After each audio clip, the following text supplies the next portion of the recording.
Hebreus capítulo 12. Vamos ler a partir do versículo 4 em diante. Sabem o volume? Não? Porque eu não gosto de deixar muito tempo. Tá? Tá. Todo mundo achou? Hebreus capítulo 12. Vamos ler a partir do versículo 4. Tá bom? Vamos lá então. Diz assim: Ora, na vossa luta contra o pecado, ainda não tendes resistido até o sangue, e estáis esquecido da exortação que, como filho, discorre convosco? Filho meu, não menosprezes a correção que vem do Senhor, nem desmaies quando por ele és reprovado. Porque o Senhor corrige a quem ama e açoita a todo filho a quem recebe. É para a disciplina que perseverais. Deus vos trata como filhos. Pois que filho há que o pai não corrige? Isso é uma pergunta estranha para o dia de hoje. Vamos ver. Versículo 8. Mas se estáis sem correção, de que todos se têm tornado participantes, logo sois bastardos e não filhos. Além disso, tínhamos os nossos pais segundo a carne, que nos corrigiam e os respeitávamos. Não havemos de estar em muito maior submissão ao Pai espiritual e então viveremos, pois eles nos corrigiam por pouco tempo e segundo melhor lhes parecia. Deus, porém, nos disciplina para aproveitamento, a fim de sermos participantes da sua santidade. Toda disciplina com efeito no momento não parece ser um motivo de alegria, mas de tristeza. Ao depois, entretanto, produz fruto pacífico aos que têm sido por ela exercitados, fruto de justiça. Por isso, restabelecei as mãos descaídas e os joelhos trôpegos, e fazei caminhos retos para os pés, para que não se extravie o guia-manco, antes seja curado. Amém? Pai, essa manhã queremos nos submeter, Senhor, à Tua palavra, Senhor, com humildade. Queremos poder ter mais discernimento dela, queremos ter mais aproveitamento da Tua palavra, Senhor. E tudo que formos hoje aprender na teoria, Senhor, eu sei que muitos já passaram pela prática realmente e alguns vão passar ou estão passando, Senhor. E te pedimos a Tua força, Senhor, para realmente poder viver, Senhor, a Tua palavra sem enfraquecer, Senhor, na fé. Dá-nos força, Pai, essa manhã. Em nome de Jesus Cristo. Amém. Amém. Irmãos, alguns já me conhecem.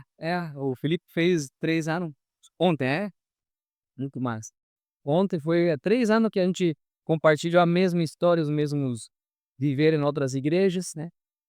Eu vou fazer 4 anos agora em fevereiro, eu tô uns meses depois do pastor. Então, o meu nível espiritual mesmo, tá? Tira, tira. Aí, irmãos, muitos conhecem, mas alguns já temos novos e não conhecem a nossa história. Eu vou fazer um breve resumo, tá? Não quero falar muito, mas alguns sabem que quando eu comecei aqui, eu passei por uns tempos mais difíceis na minha vida como empresário na época e também, junto com isso, passando momentos muito difíceis espiritualmente também, tá? Muitos conflitos. E a gente estava numa sociedade, numa pousada, onde o ambiente na pousada não era sustentável, era um ambiente tóxico demais, né? Os mais chegados a mim já sabem bem a história, tudo. E o que tornava isso mais difícil ou confuso era que o próprio sócio meu da pousada era o próprio pastor da igreja que eu congregava. E isso é difícil de imaginar. É muito difícil e eu não aconselho a ninguém, tá? Muitas brigas acontecem quando tu olha as coisas erradas, depois eh, prega e se justifica, é difícil demais. Então, quando eu falo de mim, eu falo da minha esposa também, tá? A gente estava preso, nos sentíamos muito presos nessa sociedade, mas também muito preso dessa igreja, tá? Se a gente saía da sociedade, era difícil conviver com ela, se saíamos da igreja e continuar na sociedade, a sociedade não conseguíamos sair por muitos anos, porque não tínhamos juntado um dinheiro. Mas chegou o momento que conseguimos juntar um dinheiro e a gente tomou a decisão de sair primeiro da sociedade. Acho uma paz incrível. Só que também saímos da igreja depois, tá. Isso foi no tempo da pandemia. E no momento que a gente saiu dessa sociedade, a gente teve que abrir empresa nova, para quem conhece aqui, sabem que é difícil, tá. Já aqui para a igreja também já sabem que está fazendo, mas difícil demais. Que bombeiros, que isso, e são poucos lugares aqui em Bombinhas, Pousada, que realmente estão 100%. E quando tu abre a empresa é difícil, tu gasta, gasta, gasta. E a gente abriu a empresa, arrendou a pousada e começamos ansiosamente a esperar a primeira temporada, já planejando o que ia acontecer no planejando: "Oh, vai ser assim, vou conseguir comprar o seu terreno". E o que aconteceu no 2019? Vocês lembram? Veio a pandemia. Bem quando a gente saiu da sociedade, veio a pandemia e a gente perdeu tudo. Perdeu tudo. Perdemos todo o dinheiro que pagamos por uma pousada de quase 20 apartamentos. Quando eu saí, tive que entregar até o carro. E eu estava com o Liam pequenininho de 4 anos e a Emma era bebê, porque ela inventou de nascer na pandemia. Ela inventou de nascer na pandemia e, gente, eu sou da Argentina e a gente não tem família aqui e foi muito desesperador, né, de chorar mesmo, como o Felipe chora com escudo, mas ele chora por felicidade. E eu chorava porque não sabia o que fazer, não sabia, eu tentei fazer tudo, daí eu trabalhei na vocês conhecem o Brian, que mora aqui? Eu levei ele no Morro dos Zimbros para ele apresentar currículo e ele falou: "Preciso de 2", eu falei: "Ó, então já me bota aí". E eu estava entregando a pousada, comecei a alugar mensal, que faltava 2 meses para entregar, para poder pagar a funcionária, que é minha amiga. E trabalhar no Morro dos Zimbros. A gente ia todo dia com o Brian lá do Incão, que não dava para viver sem brincar esse trabalho aí, a gente ficava no morro, subindo lá.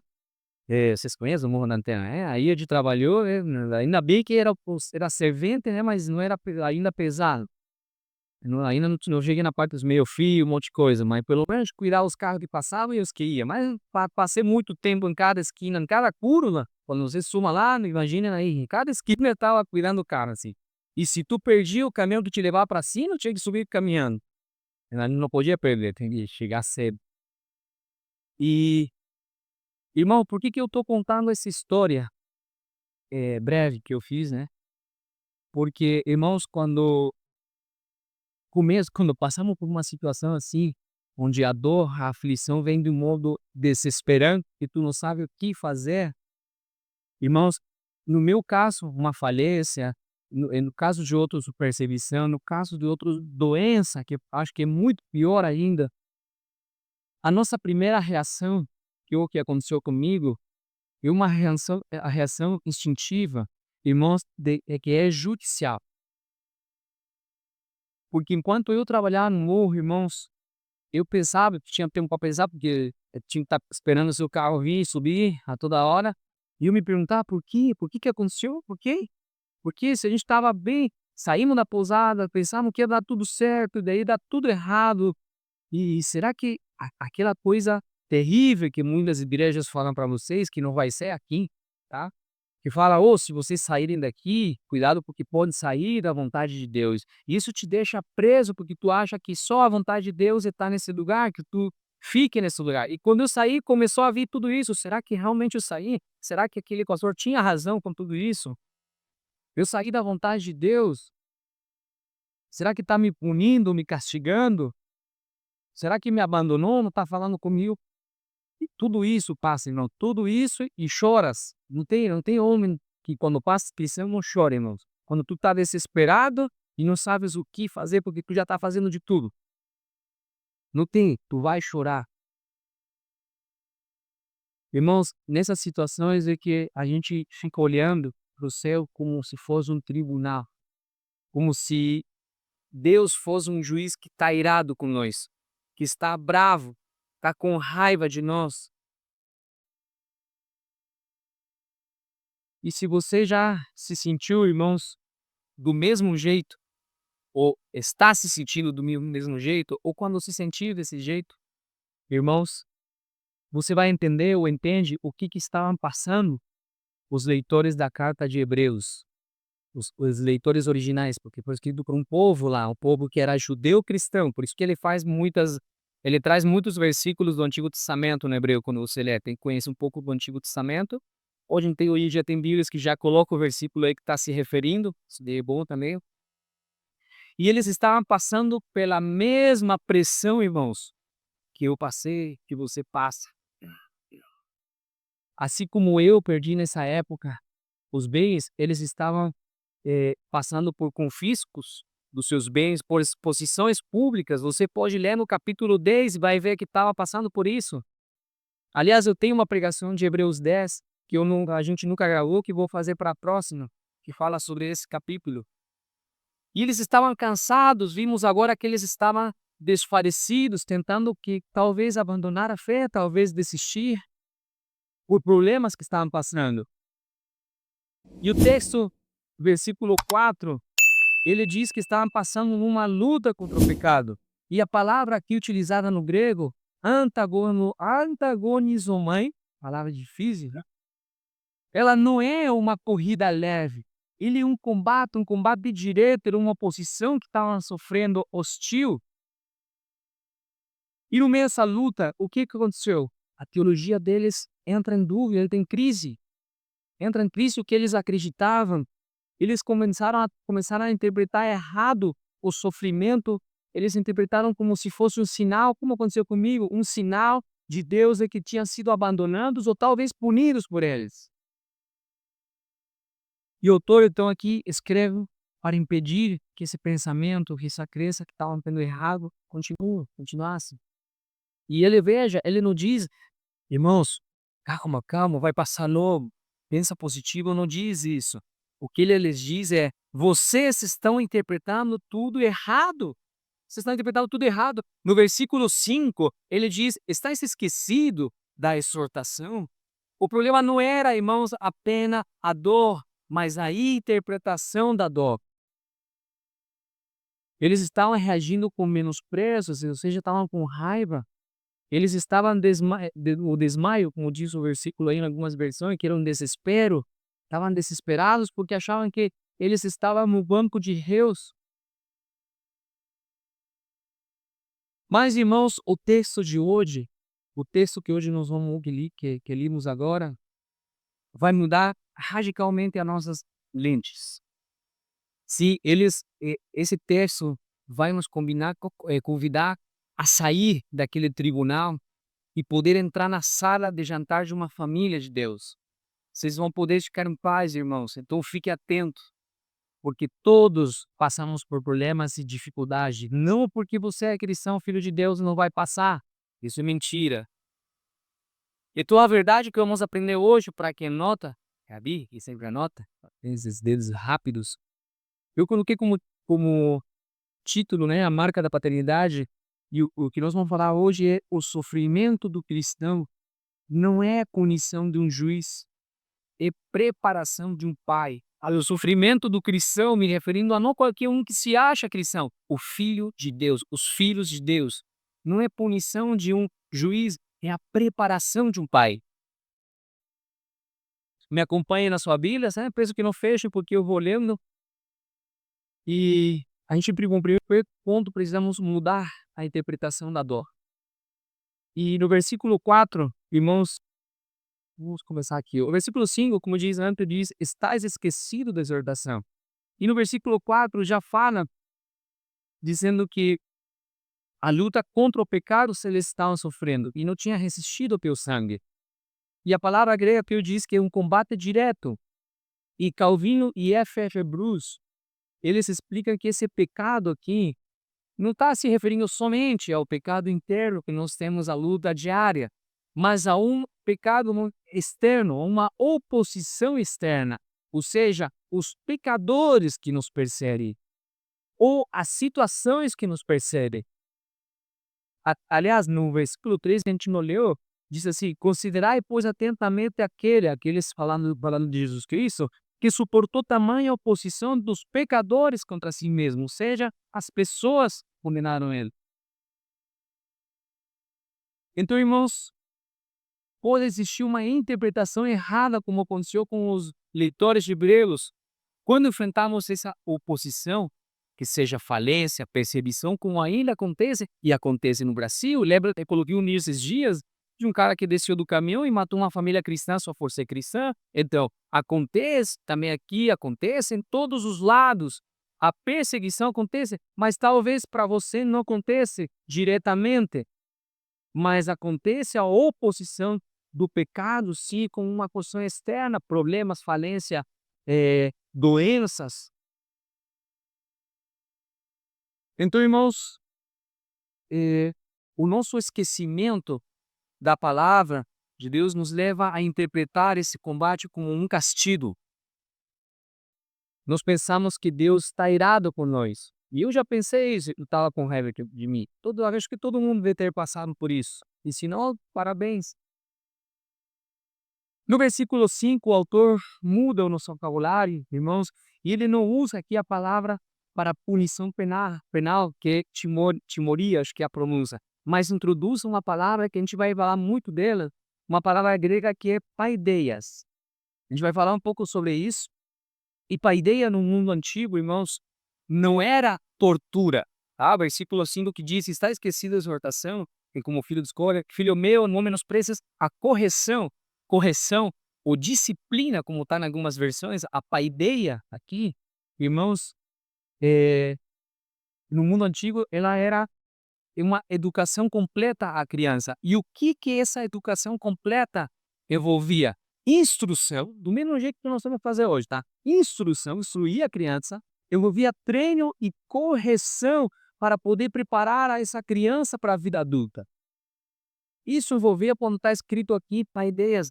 A gente lê como correção só, como um chamado de atenção, mas paideias envolvia muito mais do que isso. E o comentarista Kitzmaker faz uma distinção aqui muito boa. Diz assim, nós somos disciplinados, não punidos. Por quê? Porque a punição, a ira de Deus contra o pecado já foi totalmente derramada sobre a cruz. E ele continua, um juiz pune o criminoso para satisfazer a lei olhando para o passado. Um pai disciplina o filho para garantir o futuro olhando para a santidade. Olha que incríveis essas palavras. E tudo que o texto diz, nós vamos ver por que sofremos. Então, se você, irmão, está em Cristo, essa fatura, boleto do seu pecado já foi paga. Isso não te dá liberdade para sair pecando. Não seja extremista, tá? Mas já foi pago, irmãos. Deus não está te cobrando, não está cobrando de você de novo através da sua dor. O texto, versículo 6, irmãos, vai trazer uma realidade da dor que sofremos e um choque cultural, vocês vão perceber. Porque o texto aqui usa uma palavra que vai ofender nossos ouvidos modernos. E veja se você pode identificar a palavra aqui. Versículo 6. Porque o Senhor corrige quem ama e açoita a todo filho a quem recebe. Qual é a palavra aqui que se escandaliza muito? Pode falar. Açoita. É cruel para nossos ouvidos modernos, né? É cruel, é difícil de ouvir isso.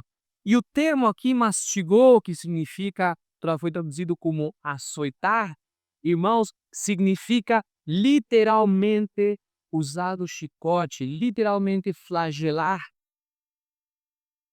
Então, hoje, irmãos, vivemos sim na era da educação positiva. Vocês sabem o que é isso, né? A gente sobreprotege demais a criança. E como é que se sobreprotege demais? Parece uma palavra proteger é boa, claro que é boa, mas exagerado.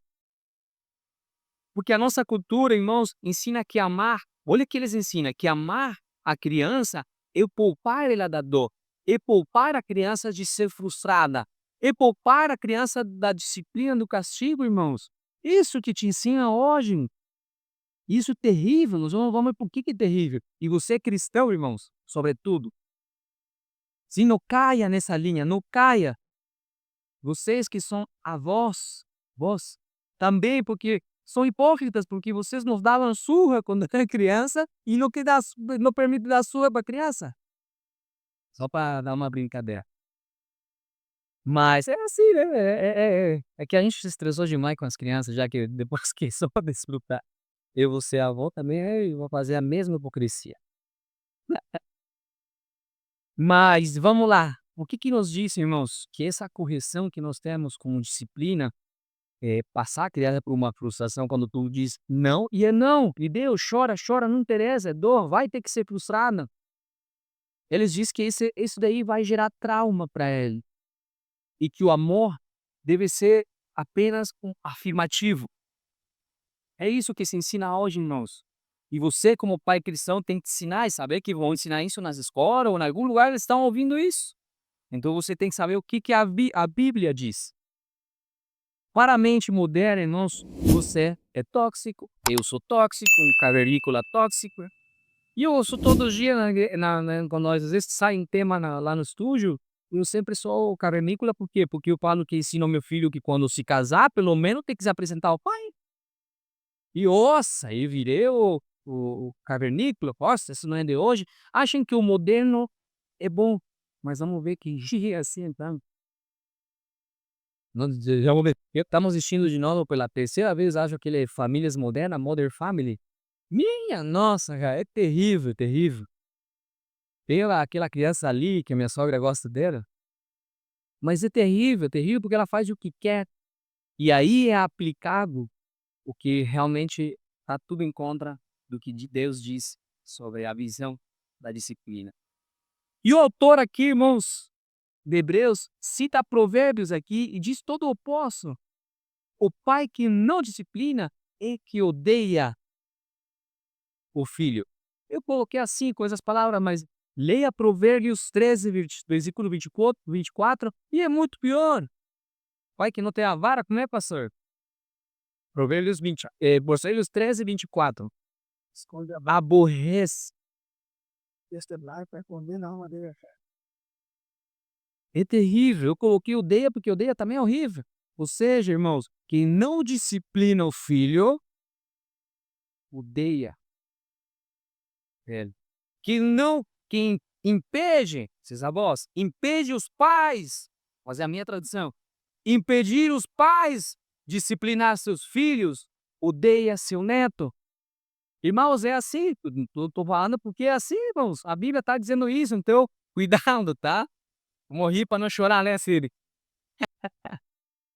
Exato.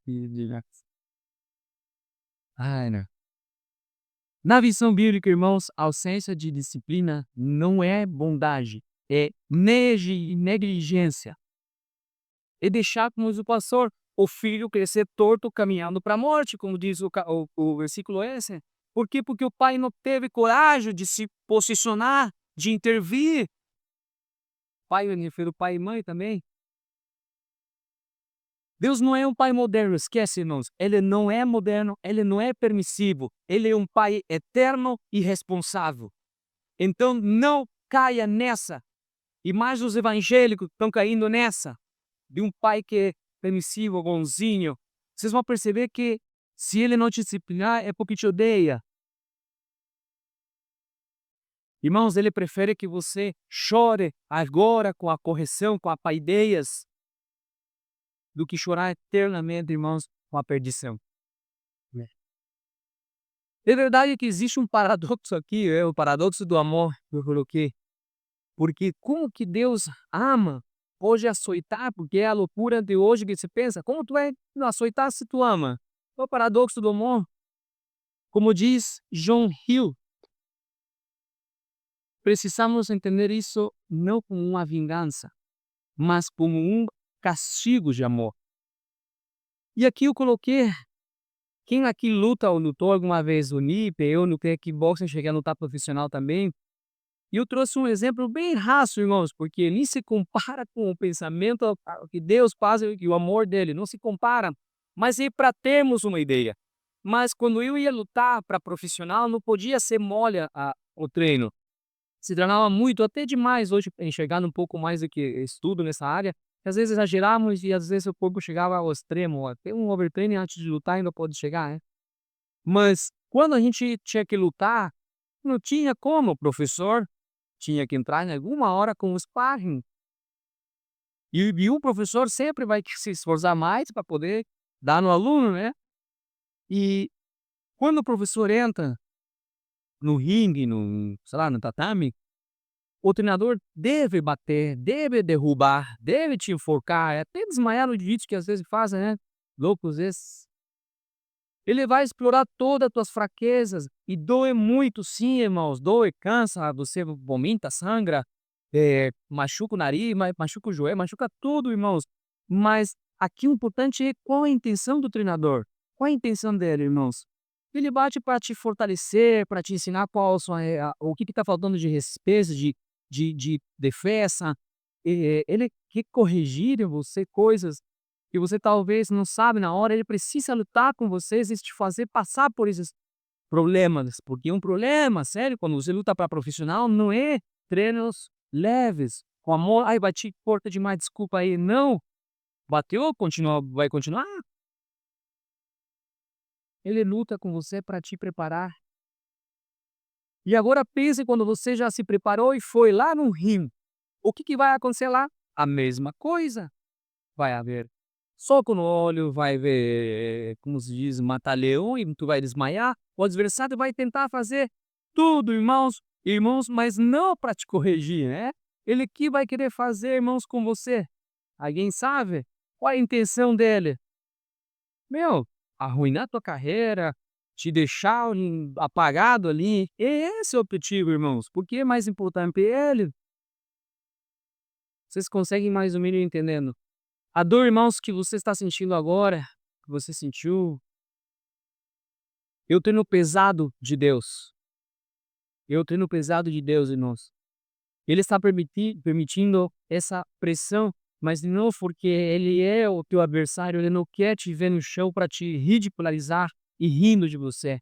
Tu pode até cair, mas hoje fez muito sentido o que o pastor falou. Ele vai te fazer no problema caminhar na água, ele vai te levar, irmãos. A intenção dela não é isso, irmãos. A intenção, ele está querendo te treinar, porque a luta contra o pecado, irmãos, é mortal. A luta que eles estão passando no versículo 4 é mortal. Ele prefere que você sofra no treino da disciplina e saia vitorioso do que seja poupado e acariciado. Não, não deixa ele passar por frustração. Não deixa ele se sentir assim. Ele não vai fazer nunca porque te ama demais para fazer isso. Amém. A dor, a aflição dos filhos de Deus, irmãos, é a nossa preparação, tá? Saibam.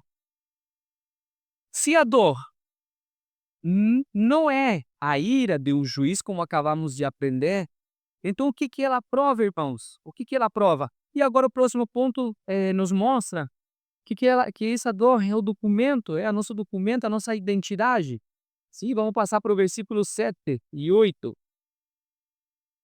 O versículo 7, já olhando, ele começa com um imperativo aqui de resistência. Ele diz assim: é para a disciplina que perseverais. E então aí ele vê uma afirmação teológica: Deus vos trata como filho. Para a disciplina que você está perseverando. Ou seja, ele vai continuar te disciplinando para ideias, instrução, treino, correção. Por quê? Porque te trata como filho. E para entender o peso, para nós não parece muito assim incrível essas palavras, mas para entendermos o peso disso, precisamos olhar para a história, irmãos. Porque tanto na cultura judaica quanto a romana, a paideia tinha disciplina. E hoje tudo o contrário, a gente acha que disciplina não é amor de Deus. O autor aqui, ele está ecoando Deuteronômio 8,5, que diz: como um homem disciplina seu filho, assim te disciplinava o Senhor teu Deus. Desde o deserto, irmãos, a disciplina sempre foi a marca de que Israel era o filho. E não como qualquer outro povo pagão. Versículo 8, irmãos, veremos o perigo da vida fácil, tá? Aqui vem um choque realmente da realidade, irmãos, o autor diz: mas se estáis sem disciplina, acabamos de ver que a disciplina é dos filhos legítimos. Mas se estáis sem disciplina, sois então bastardos e não filhos. Na antiguidade, irmãos, chamar alguém de filho ilegítimo, ou seja, aquele nascido de uma união extraconjugal, era um insulto terrível, irmãos. Era terrível naquela época, porque é natural que essa ilegitimidade afaste negativamente a condição social da pessoa, como também seus direitos de herança. Então, era muito ruim ser chamado de bastardo. Naquela época, irmãos, o filho bastardo muitas vezes sim era sustentado, ganhava comida, vestimenta, mas ele não tinha a verdadeira disciplina, a paideia. Eu não coloquei aqui, mas pensando depois, ontem, lendo de novo a pregação, uma vez foi pegado e mostrado, lembra-se da graça comum, graça especial, né? A graça especial que nos pegou como filhos de Deus e a graça comum que os outros também se beneficiam de Deus, né? Eles também se beneficiam, são vestidos, são eh, eh, exitosos e tudo, também se beneficiam. Mas a paideia é para os filhos. Amém. Amém. Vamos lá, irmãos. Aqui Albert Barnes explica isso de forma muito mais, escuta, incrível. Receber disciplina é a prova de que você não foi abandonado. Aqui é me respondendo, o que eu pensava todas as perguntas. A ausência total de correção, aquela vida onde tudo dá certo e o pecado nunca te faz consequências, é na verdade um sinal terrível. Pode indicar que Deus o entregou às suas próprias paixões. Terrível, irmãos, terrível. E Joel Trapp, ele é mais incisivo ainda. Ele diz: Deus tem um filho sem pecado, mas nenhum se entristece. Aleluia. Aleluia. Se você quer reinar com Cristo sem cruz, irmãos, você deve suspeitar da sua adoção. Não tem adoção sem cruz. E todo mundo concorda? Exatamente. Irmãos, como contei na introdução, esse pensamento, essa pergunta, Deus me abandonou, foi respondida. Ele diz: Não, eu te reconheci. E está respondendo para você também. A disciplina é o seu certificado de adoção, irmãos. E a indiferença, como fazem hoje muitos pais, deixa de lado. A indiferença, irmãos, é o oposto do amor. Não é a disciplina. Tá? Eu remarco isso e tomara que, como esse Ítalo, continue muitas pessoas olhando, porque está muito forte esse pensamento de que disciplinar é falta de amor. E Deus nos monta totalmente diferente. Sempre vai ser contra o pensamento, contra Deus. Sempre vai contra o caráter de Deus. Né? Tudo. Esse mundo pecaminoso. Se você vê uma criança que está correndo em direção a uma rua dessa, o pai, o que faz? Ou a mãe? Falando pai, mas é pai e mãe.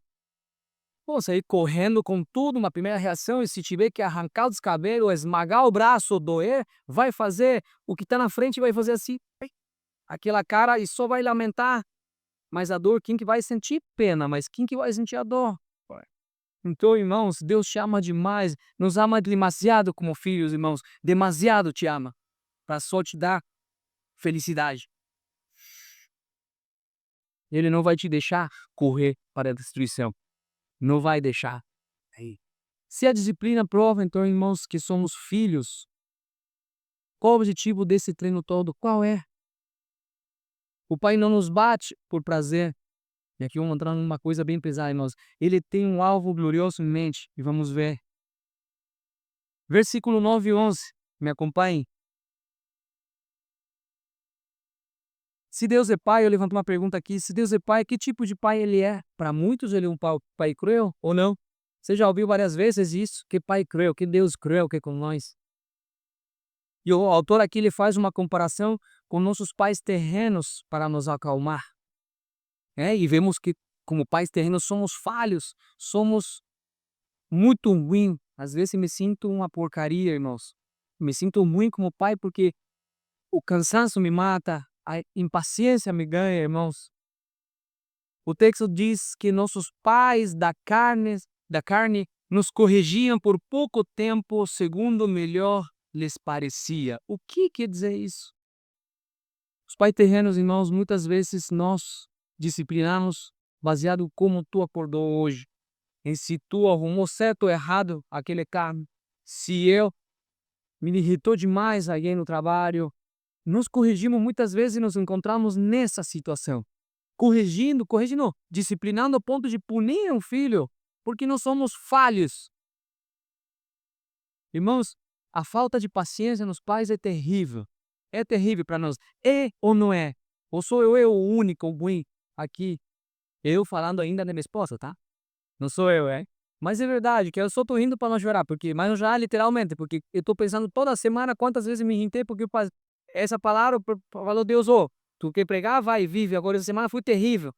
E sério, já tá, não quero chorar aqui, porque senão eu fico muito ruim me olhar depois, não consigo me olhar com a boca tremenda assim. Não dá, não dá. E cantar uma música chorando é pior, ou não é, pastor, quando tu tentou cantar aquela música, sai. Não sai, não sai aquela voz, irmão.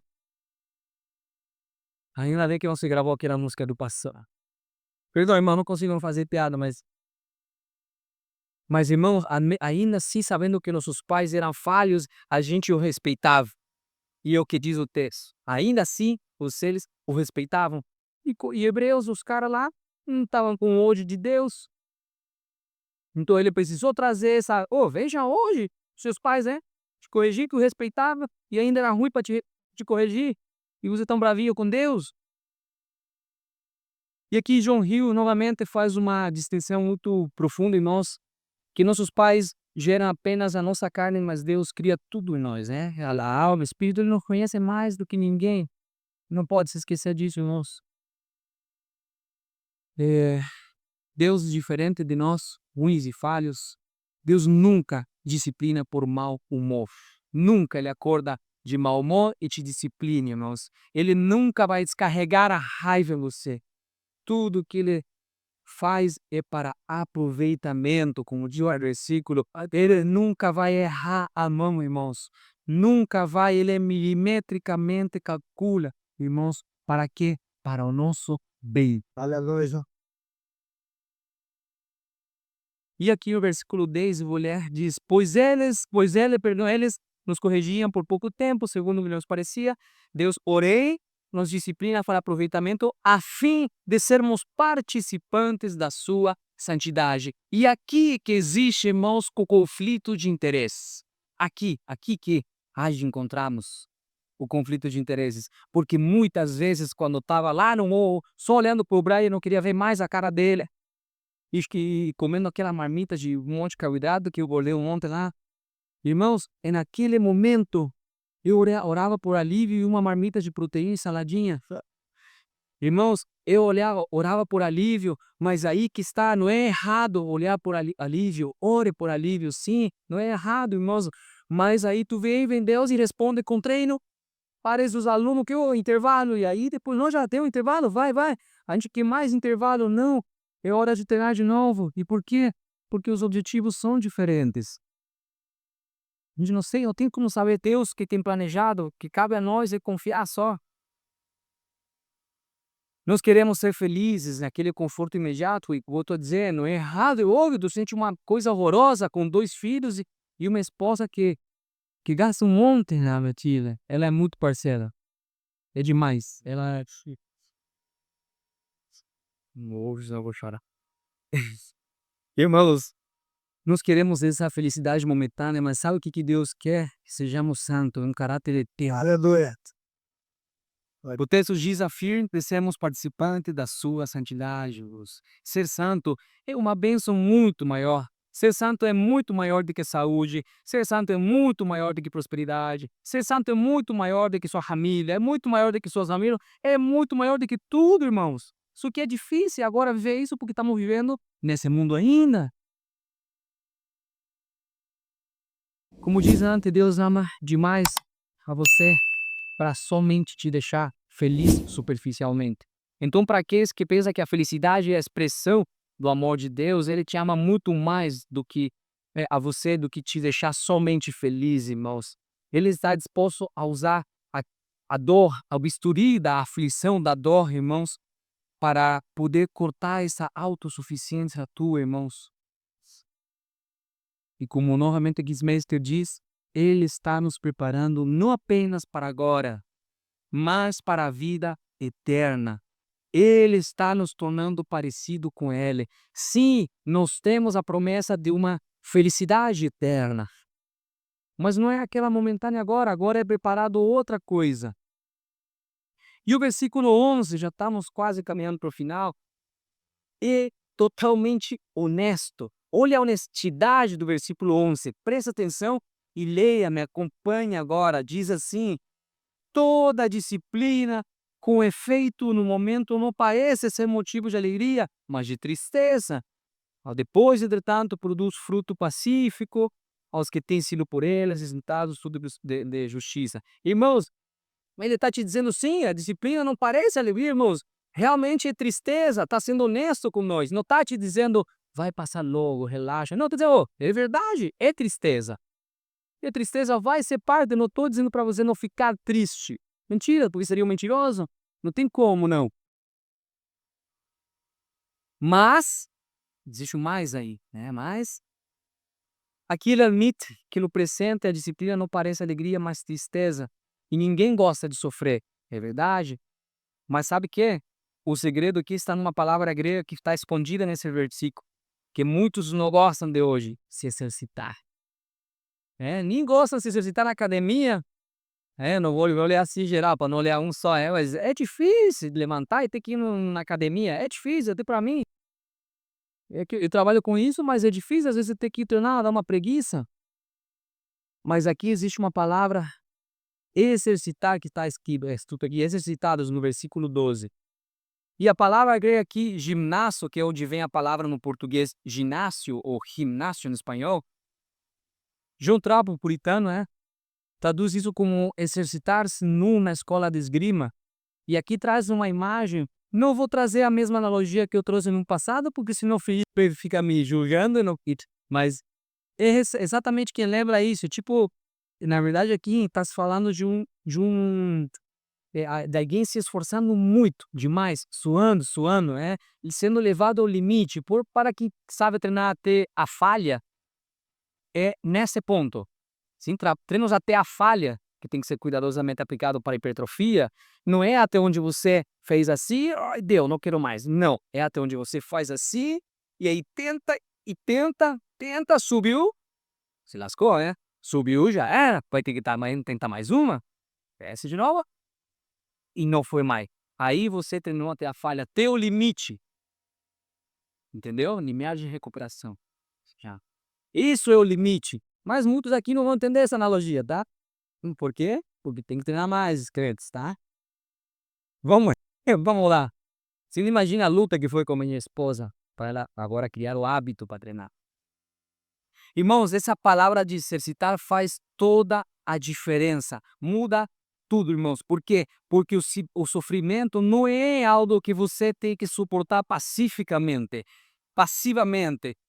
no sofá, sentadinho, esperando que tudo se resolva. Não é isso que essa palavra está dizendo. É um treino que exige participação ativa. Vocês entenderam? Amém. Se exercitar significa aceitar de boa vontade e se submeter ao treino. Aqui, mesma coisa, temos dois homens passando pela mesma situação. Só que pela mesma dificuldade, um sai amargo da vida e o outro sai feliz, bem, fortalecido. Porque um murmurou, resistiu, não se submeteu. Pelo contrário, o outro se deixou treinar pela disciplina. É a mesma situação, irmãos, só que um sai fracote e o outro sai forte. Os filhos de Deus saem como forte, irmãos. Amém. Graças a Deus que temos o Espírito Santo para nos levar. Graças a Deus que você nasceu agora, na época do Espírito Santo e não da lei. Agradeça. Não fale, eu não teria gostado de morar lá na época de Moisés. Esqueça, irmãos, você está numa época muito melhor. Amém? Vamos lá, então. O fruto pacífico de justiça não nasce, irmãos, automaticamente na nossa vida. Não vai nascer. Você sofreu?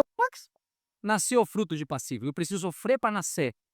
Não é assim, irmãos. Ele nasce só naqueles que encaram a dor. Aqueles que se exercitam e se deixam ser exercitados pela dor e a aflição. Essa é a academia de Deus, né, para a santidade. E últimos versículos, irmãos.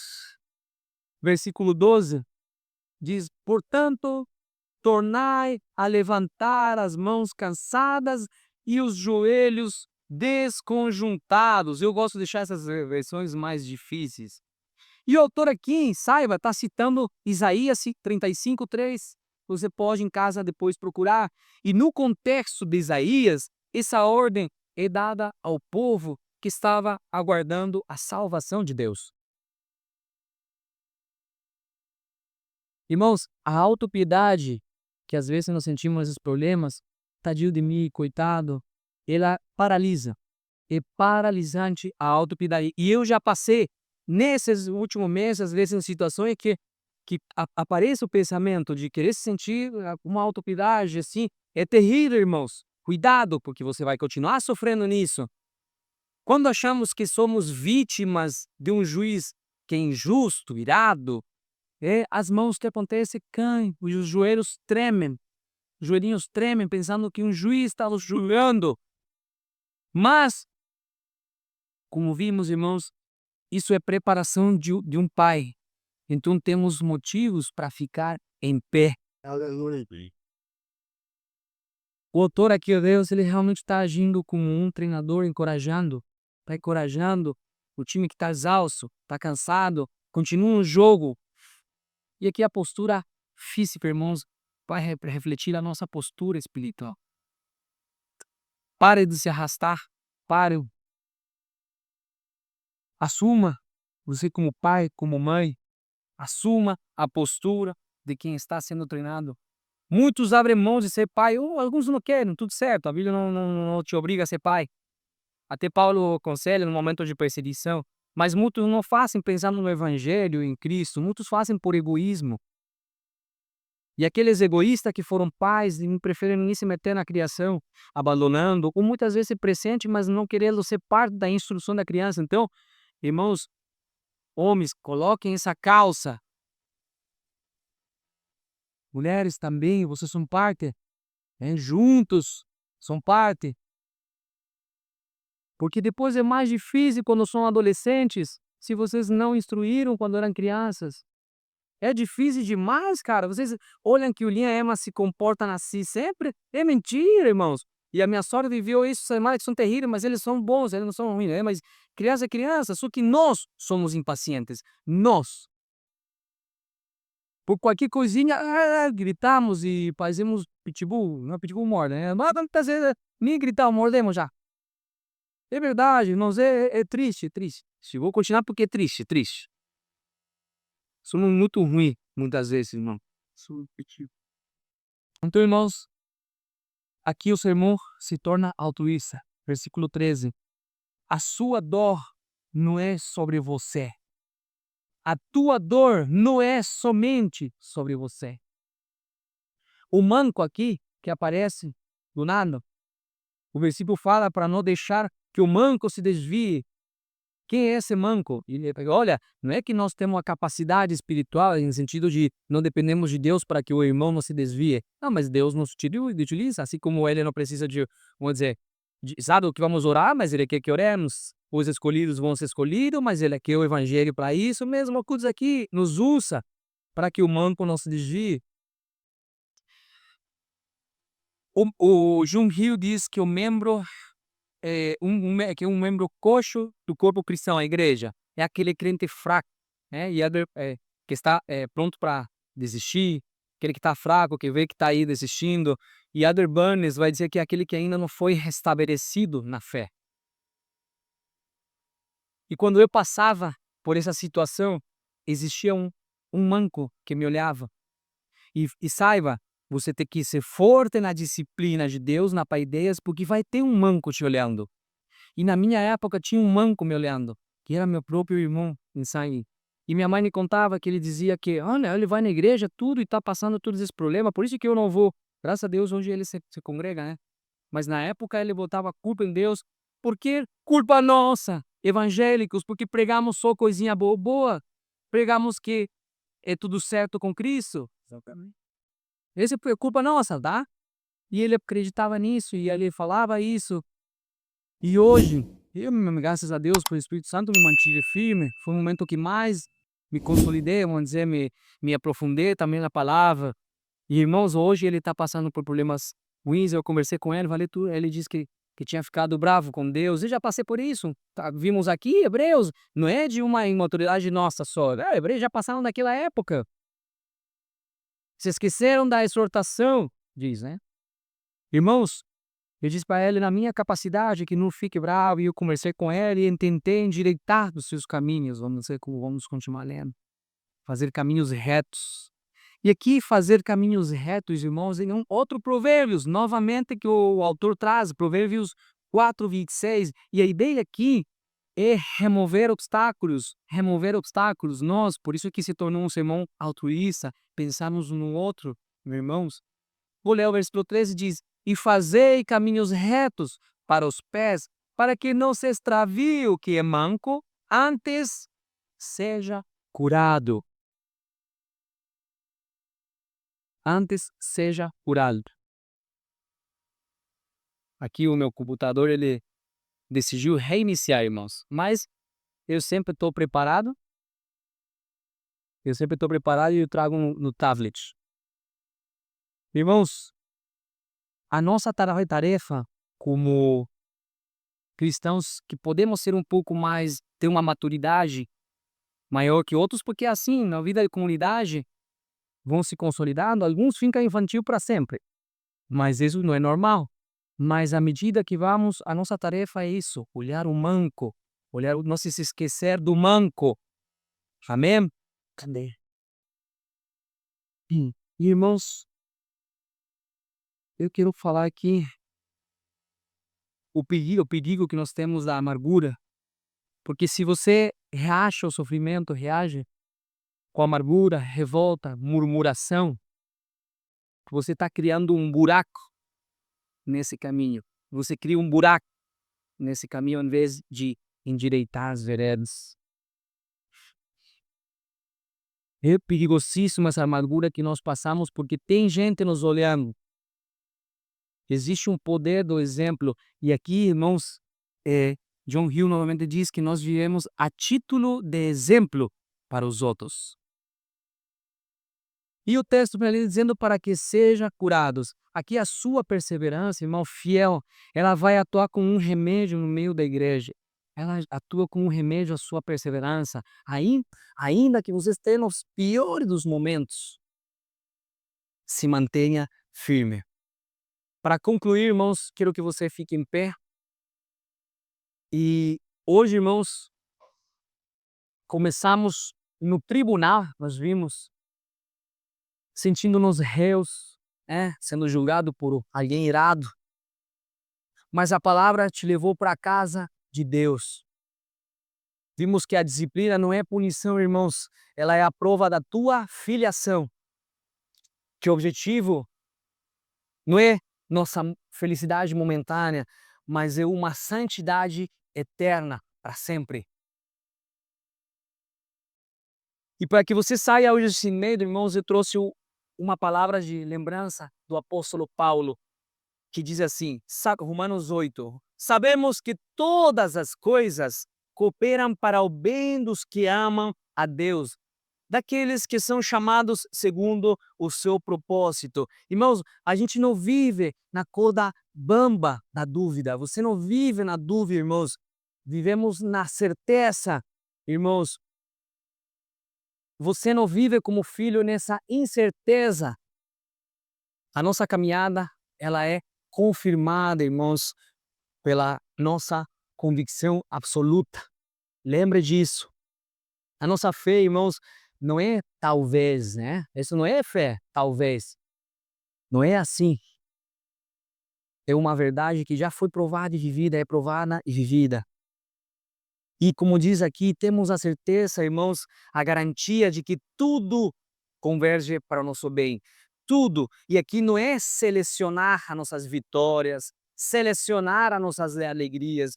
Não, não, irmãos, incluímos absolutamente tudo, até mesmo, irmãos, a dor da disciplina de um pai que nos ama e se preocupa por nós. Até mesmo isso, irmãos, não se iluda achando que a vida, irmãos, se resolve por sorte ou acaso. Não se iluda, irmãos. Para quem é filho de Deus, para nós que somos filhos de Deus, não existe coincidência, não existe. É a mão soberana de um pai que ele pegou as rédeas da tua vida. Essa é a tua história. Não é por acaso, irmãos. Sabe que é soberano? Ele manda em tudo e sobre tudo. Acredite que seu pai é soberano, porque até os piores momentos convergem para teu bem. Como o pastor falou antes, eu falei para Tati, ele disse tudo o que eu ia pregar. Irmãos, nunca esqueça, para finalizar, o sofrimento do cristão não é punição do juiz, é preparação de um pai. Amém? Que Deus os abençoe.